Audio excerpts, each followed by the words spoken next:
Entrepreneur Andrew Yang. In America today, everything revolves around the almighty dollar. Our schools, our hospitals, our media, even our government. It's why we don't trust our institutions anymore. We have to get our country working for us again instead of the other way around. We have to see ourselves as the owners and shareholders of this democracy rather than inputs into a giant machine. When you donate money to a presidential campaign, what happens? The politician spends the money on TV ads and consultants, and you hope it works out. It's time to trust ourselves more than our politicians. That's why I'm going to do something unprecedented tonight. My campaign will now give a freedom dividend of $1,000 a month for an entire year to 10 American families, someone watching this at home right now. If you believe that you can solve your own problems better than any politician, go to yang2020.com and tell us how $1,000 a month will help you do just that. This is how we will get our country working for us again, the American people. Mayor Pete Buttigieg.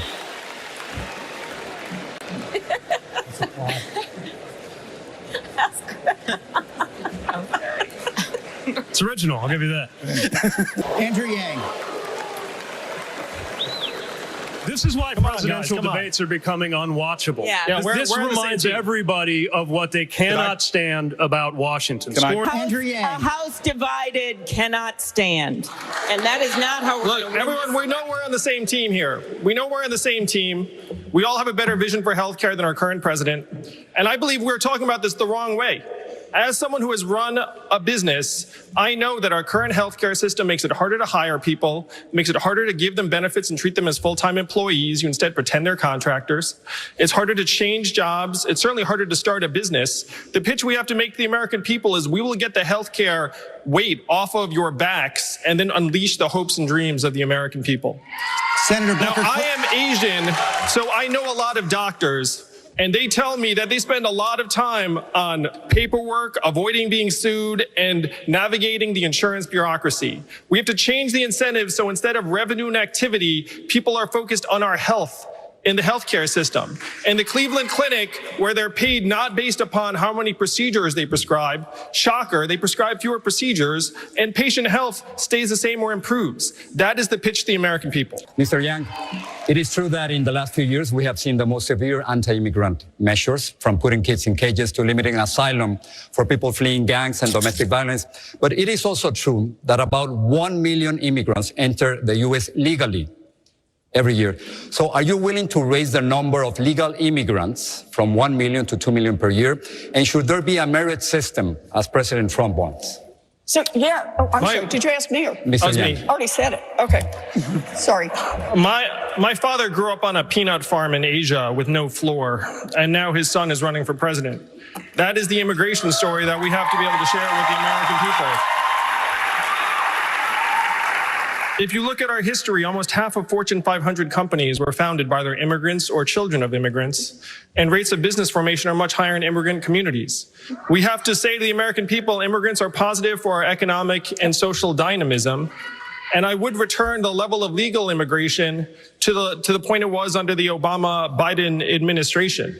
I think we have to compete for talent, and I am the opposite of Donald Trump in many ways. He says build a wall. I'm going to say to immigrants, come to America, because if you come here, your son or daughter can run for president. The water is great, and this is where you want to build a company, build a family, and build a life.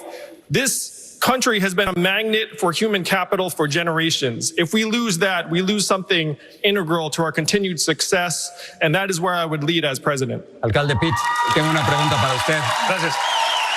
Mr. Yang, let me begin with you. Would you repeal the tariffs on your first day in office? And if so, would you risk losing leverage in our trade relationship with China?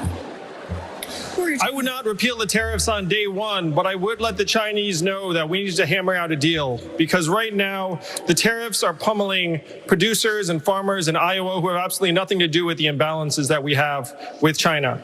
A CEO friend of mine was in China recently, and he said that he saw pirated U.S. intellectual property on worker workstations to the tune of thousands of dollars per head. And he said, one, how can my workers compete against that? And two, think about all the lost revenue to American companies. So the imbalances are real, but we have to let the Chinese know that we recognize that President Trump has pursued an arbitrary and haphazard trade policy that has had victims on both sides.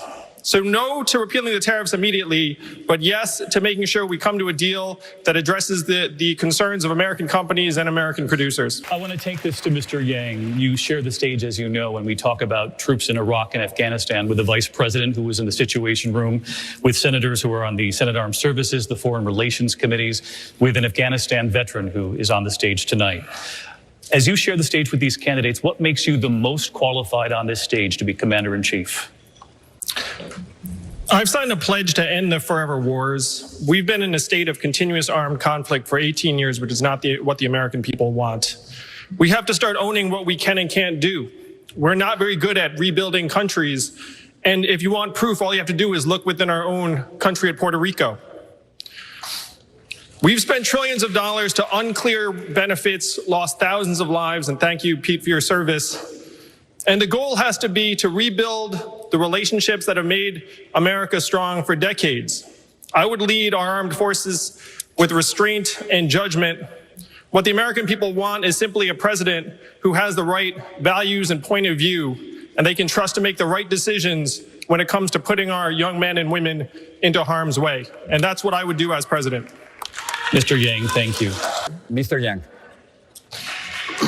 So to follow up on what Elizabeth said, why are we losing to the fossil fuel companies? Yeah. Why are we losing to the gun lobby and the NRA? And the answer is this. We all know, everyone on the stage knows, that our government has been overrun by money and corporate interests.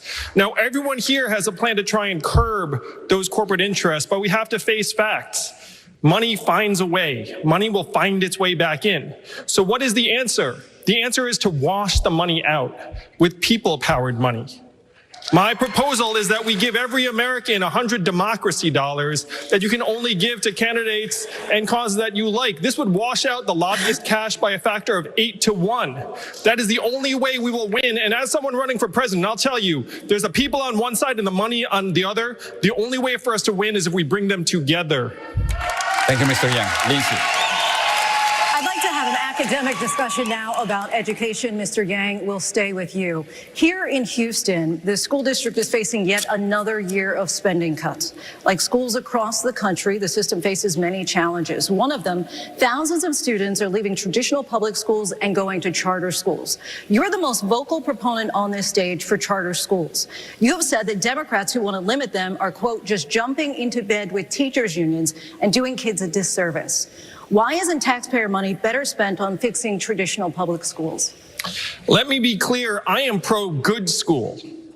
I've got a kid, one of my little boys just started public school last week, and I was not there because I was running for president. So we need to pay teachers more because the data clearly shows that a good teacher is worth his or her weight in gold. We need to lighten up the emphasis on standardized tests, which do not measure anything fundamental about our character or human worth. But here's the big one. The data clearly shows that 65 to 70% of our students' outcomes are determined outside of the school. We're talking about time spent at home with the parents, words read to them when they're young, stress levels in the house, income, type of neighborhood. We're putting money into schools, and educators know this. We're saying you're 100% responsible for educating our kids, but you can only control 30%. They all know this. The answer is to put money directly into the families and neighborhoods to give our kids a chance to learn and our teachers a chance to teach. No president can succeed without resilience. Every president confronts crises, defeats, and mistakes. So I want to ask each of you, what's the most significant professional setback you've had to face? How did you recover from it? And what did you learn from it? Mr. Yang.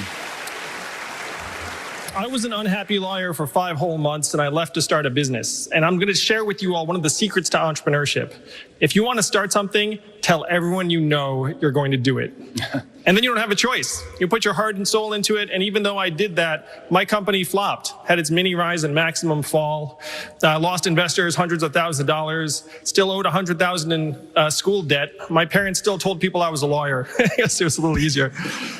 So I remember lying on my floor, looking up, wondering how it had come to this. Eventually, I picked myself back up. I kept working in small growth companies for another 10 years and eventually had some success. Then after I did have some success, I still remembered how hard it was, how isolating it was, how it feels like your friends no longer want to spend time with you. And so I spent 7 years starting and running a nonprofit that helped train young entrepreneurs around the country, including Sean Wen, who's here in the audience tonight, who left his gilded Wall Street job to become a food entrepreneur in San Antonio. Sean, I hope I made the process a little bit easier for you than it was for me. But the goal of my campaign is to make this an economy that allows us to live our human values and aspirations. Thank you. Thank you, Mr. Yang.